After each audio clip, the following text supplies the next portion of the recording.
तस्वीरें 17 अगस्त की है, जब पेरिस ओलंपिक के बाद विनेश फोगाट हिंदुस्तान वापस लौटी थी।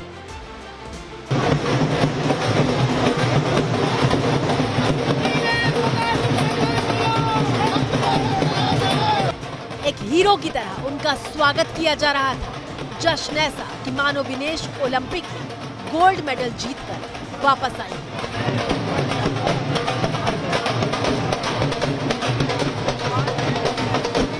देश की भावनाएं विनेश के साथ थी और विनेश भी लोगों से मिले इस प्यार से बेहद भावुक थे।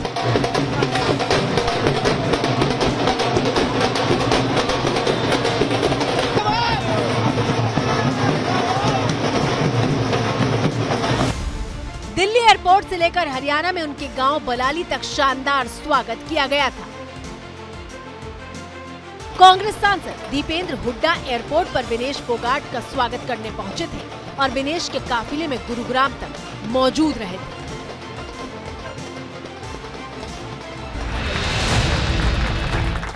हालांकि 27 अगस्त को जब विनेश फोगाट से कुश्ती में वापस लौटने पर सवाल हुआ था, तब उन्होंने कहा था कि अभी तय नहीं किया है कि आगे क्या करूंगी।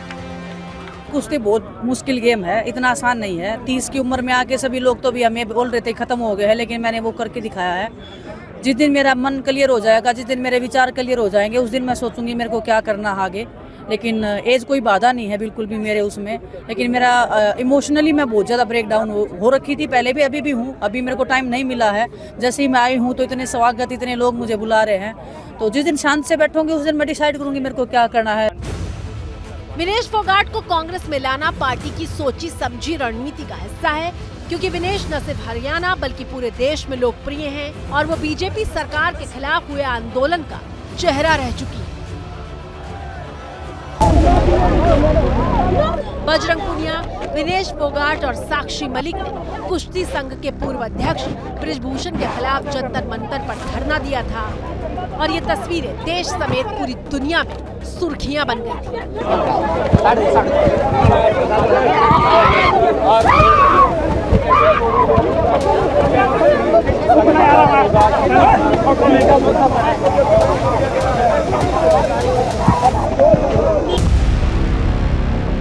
पहलवानों ने अपने मेडल तक वापस कर दिए थे और ये धरना करीब 140 दिनों तक चला था।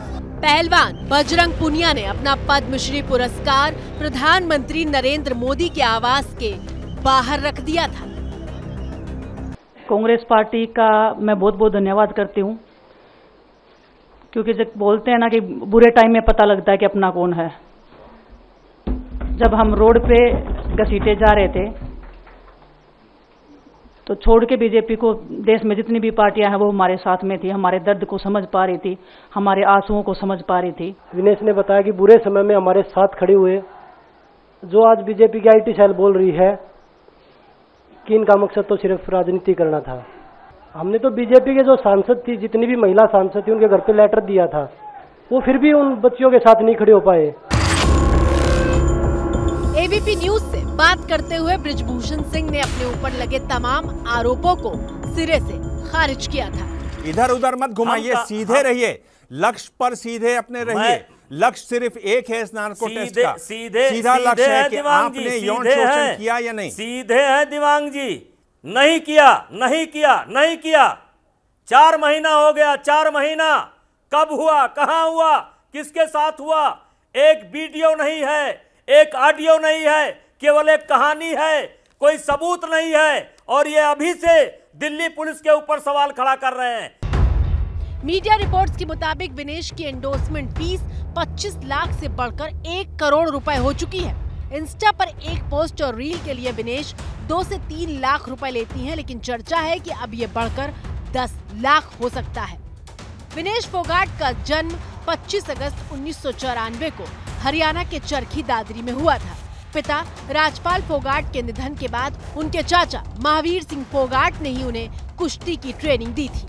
राष्ट्रमंडल खेलों और एशियाई खेलों में गोल्ड मेडल जीतकर विनेश ने इतिहास रच दिया था।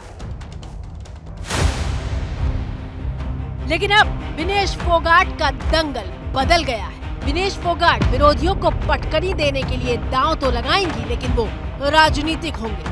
पार्टी के लिए मैदान में मोर्चा तो संभालेंगे, लेकिन वो अखाड़ा अब राजनीतिक होगा।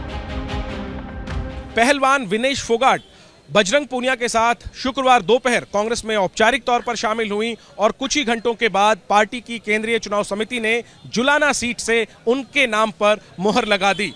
विनेश फोगाट अपने ससुराल के इलाके में पड़ने वाले जुलाना सीट से चुनाव लड़ने जा रही हैं। विनेश जी, 2 सीट आगे जो कयास लग रहे हैं वो 2 सीटों पर लग रहे हैं, एक जुलाना और एक चरखी दादरी। विनेश जी, मायका या ससुराल किसको चुनेंगे आप? एक मेरी जन्मभूमि है, एक मेरी कर्म भूमि है, दोनों मेरे लिए बहुत जरूरी है। वहीं बजरंग पूनिया भी चुनाव लड़ना चाहते थे, लेकिन जिस बादली सीट से वो टिकट चाह रहे थे, वहां के सामाजिक और राजनीतिक समीकरणों के मद्देनजर कांग्रेस ने उन्हें मौका नहीं दिया। भले ही बजरंग को टिकट नहीं मिला, लेकिन सूत्रों का कहना है कि उन्हें हरियाणा प्रदेश कांग्रेस में बड़ा पद मिल सकता है और वो विधानसभा चुनाव में पार्टी के लिए पूरे प्रदेश में प्रचार करेंगे।